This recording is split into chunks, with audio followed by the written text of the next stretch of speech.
కోట్లు సంపాదించేవాడైనా కటిక పేదవాడు అయినా ఏడుకొండల వాణి ముందు అన్నప్రసాద భవనంలో కూర్చోవాల్సిందే. అసలైన అమృతం అంటే ఏంటో అక్కడే తెలుస్తుంది. దర్శనం అయిపోయి బయటికి రాగానే ఆకలితో ఉన్న తన బిడ్డల కోసం ఆ అఖిలాండ కోటి బ్రహ్మాండ నాయకుడే ఎదురు చూస్తున్నట్లు అనిపిస్తుంది.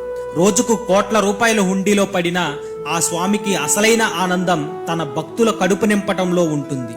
అక్కడ కూర్చొని అరిటాకులో భోజనం చేస్తుంటే పక్కన ఉన్నది కోటీశ్వరుడా సామాన్యుడా అనే తేడా ఉండదు. వడ్డించే వేడివేడి అన్నం, ఆ సాంబార్, అందులో ఉండేది కేవలం ఉప్పు కారాలు మాత్రం కాదు, ఆ శ్రీనివాసుడి ప్రేమ.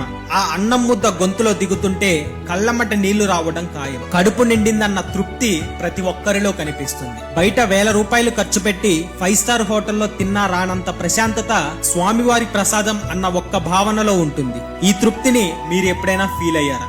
ఫీల్ అయి ఉంటే కామెంట్లో చెప్పండి. మన అకౌంట్ ని ఫాలో చేయండి. ఈ వీడియోని తిరుపతి వెళ్లే భక్తులకు షేర్ చేయండి. ఓం నమో వెంకటేశాయ.